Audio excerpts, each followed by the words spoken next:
Hello, Treble Health community. This is Dr. Ben, and I am here to announce the newest audiologist on the Treble Health team. This is Dr. Jen Anfinson, who is based in Minnesota. Dr. Jen has come on strong on our team and provided excellent care to our patients via telehealth. Today, we're going to talk about her personal experience with hearing loss, tinnitus, why she's working with tinnitus patients, and some tips and tricks she has for what helps patients reduce tinnitus over time. Let me introduce Dr. Jen. She received her Doctor of Audiology degree in 2009 from the top-ranked audiology program, University of Iowa.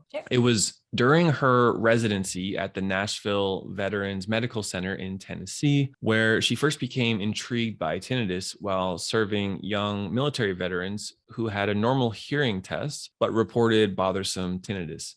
Dr. Jen later worked in ENT settings and eventually in a private practice audiology setting. She also completed the tinnitus retraining therapies TRT certification with neuroscientist and renowned researcher Dr. Paul Jastroboff. And after many years in private practice between Iowa and Minnesota, Dr. Jen joined our team at Treble Health in 2021. Excellent intro, Dr. Jen. I'm excited to have this chat and tell us a bit about how you got into this field to begin with. Yeah, absolutely. Well, thanks for having me. It's always fun to do this and to share.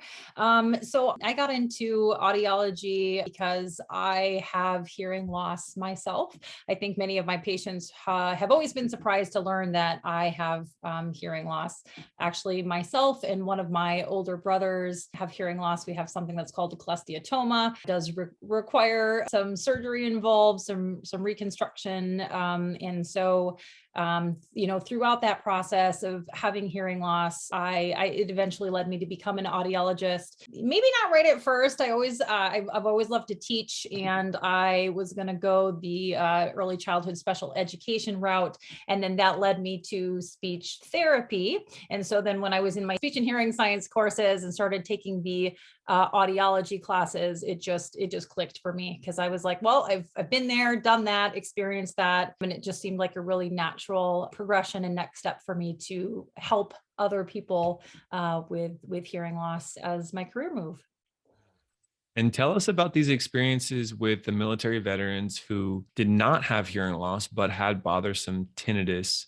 For most people, that confuses them. We think, oh, well, tinnitus is coming from the ears. There must be something wrong with the ears. But when the tests come back as no, overall things are looking healthy in the ears, then it Right. has doctors and people scratching their heads. So what did you learn there with your time at the Veterans Hospital in Tennessee? Yeah. So, I mean, and definitely that was, being a resident, still being a student, and, not having really much for training in terms of tinnitus at that point. It was a huge mystery for me as well, where I started scratching my head, and it just was fascinating, to see, especially the young veterans with normal hearing and bothersome tinnitus. So leaning on my supervisors and whatnot there is where I began to, learn about the use of sound therapy using ear level devices. I don't know at that time I was necessarily using the term habituation. This was certainly, I mean, it was 2008, but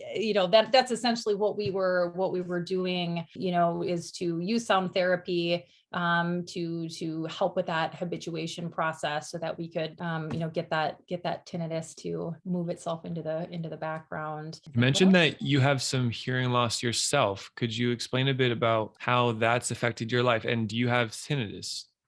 Yeah. Thanks for asking. So, I do have hearing loss myself. My hearing loss is a little wonkier than most. Many patients, based on the anatomy of the ear, aging, noise exposure, will have high frequency hearing losses where they struggle with women's voices and children's voices, that difficulty in background noise. I actually have a low frequency hearing loss. And so I struggle with men's voices. Because I'm an asymmetrical loss, I have difficulty, lack of localization.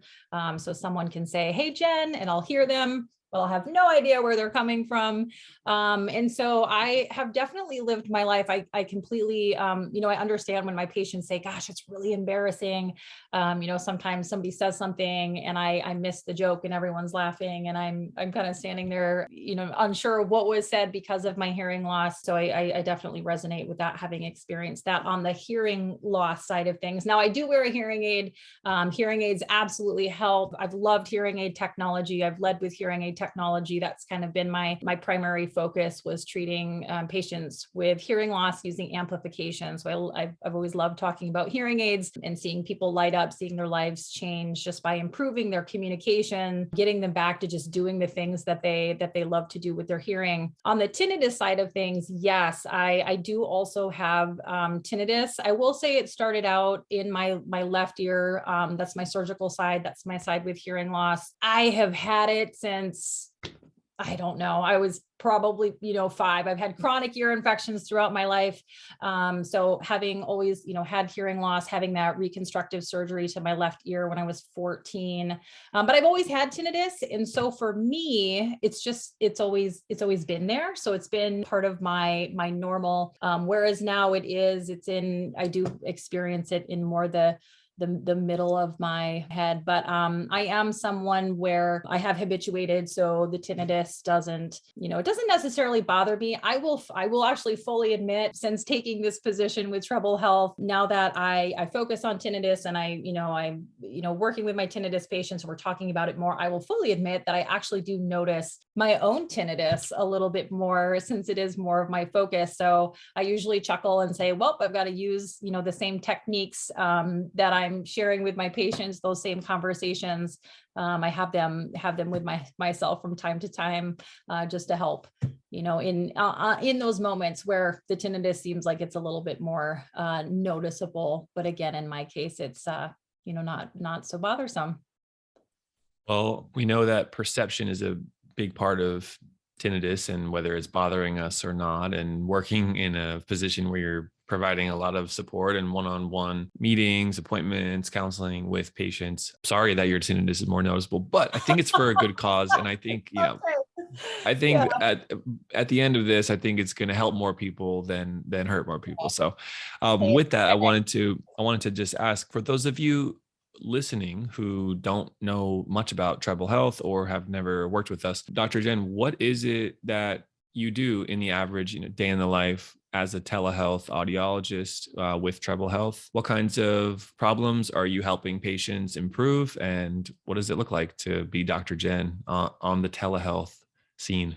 A day in the life of Dr. Jen. Well, it's definitely it's fun and it's challenging every day. Every patient, brings something new. And I think it's always important for my patients to realize that as audiologists, especially in the hearing side of things, there's a lot of objective measures when we're fitting hearing aids, the hearing prescription, that sort of thing.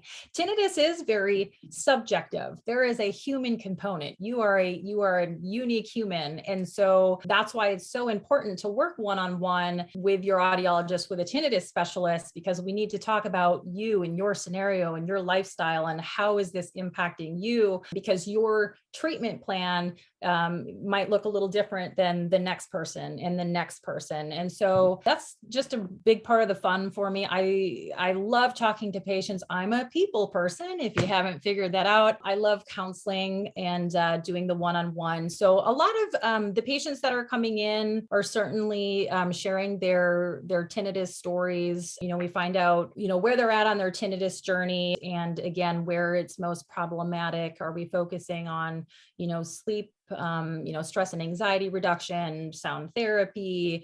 There's a lot of different, tools, as we often talk about. There's a great big old toolbox, and we have to figure out for each individual the tools that work for them, that benefit them, that help them find, relief as we move towards habituation. So every patient is something new. I genuinely love my consultations with my patients, and it's actually really fun to see, people improve and sometimes it's impressive how quickly, and everyone's journey is different. Of course, I want to put that out there, but it's really thrilling, just to see how much we can help.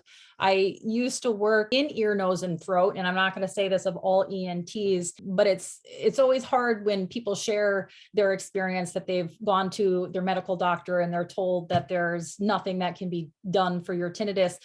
Here's your brochure, go deal with it. And when the truth is, relief is possible, we can help. There are absolutely things that we can do to help. So it's just important to share that. That's one of the main reasons I joined Treble Health, was because I love my consultations. I love getting to know my patients, but really, communicating and educating and letting them know that help is possible and that there is hope, and there are absolutely things that we can do to help. And we see it every day. I mean, as professionals, the both of us on our team, everybody's been working well for, over, decade or greater. And we really do see the positive changes that are out there. And I think it's just great to be that light for people, to let them know that help and support is available. We've got a great team to help people on their tinnitus journey. Yeah, it's one of those things that as audiologists, as medical professionals, as healthcare professionals, unless someone is putting a flag in the ground and saying, I specialize in tinnitus, I've done a lot of trainings, they're not going to have the kind of experience to be confident about improving tinnitus. At least that's personally what happened to me, where at the beginning I was skeptical that tinnitus could get that much better. But the more I do this, the more success stories I see that even challenge my current belief system that, wow, neuroplasticity, brain habituation can really improve tinnitus. And like you said, it doesn't mean it happens quickly for everyone. And it doesn't mean it happens for every single person. Yet still, there's a majority of cases out there that do get better, and everyone should try their absolute best. So I appreciate your positive message. And that's definitely one of the reasons that keeps us excited about what we do, right? Absolutely. Yeah, great. And any other tips, techniques, or viewpoints that you want to share? Maybe things that come up regularly, whether that's fears or stressors that your patients typically have. Any last words you have for the community here on this podcast? Absolutely. I think I'm a few things as a audiologist. I believe very heavily in realistic expectations, but I'm also pretty lighthearted when I do it. And so one of the first things I will share with a lot of my tinnitus patients is not to go down the rabbit hole. So avoid that rabbit hole, which it makes perfect sense when right at first, especially if tinnitus kind of comes on, it feels like it's coming out of the blue, that anxiety can set in, and if that fight or flight kicks in, and then we're searching for answers and really kind of obsessing in a way, just really encouraging people to, stay off.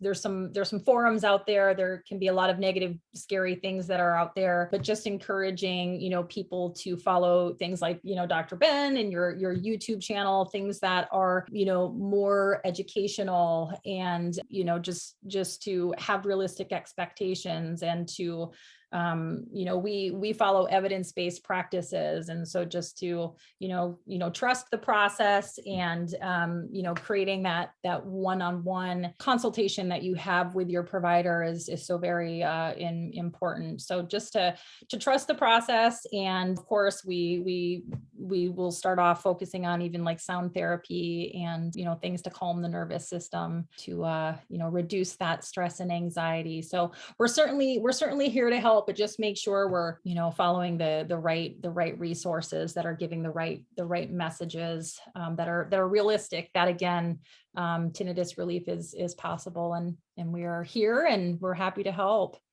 Excellent. Jen, you're awesome. Thank you for being here and sharing your message. And for anyone listening who wants to speak with Dr. Jen, we do have free consultations at Treble Health. You can find us online by searching for us or clicking the description of this video. Thank you again, Dr. Jen, and hope to have you on for another podcast sometime soon. Hey, let's do it. Let's have some fun. All right. Bye-bye. All right. Thanks.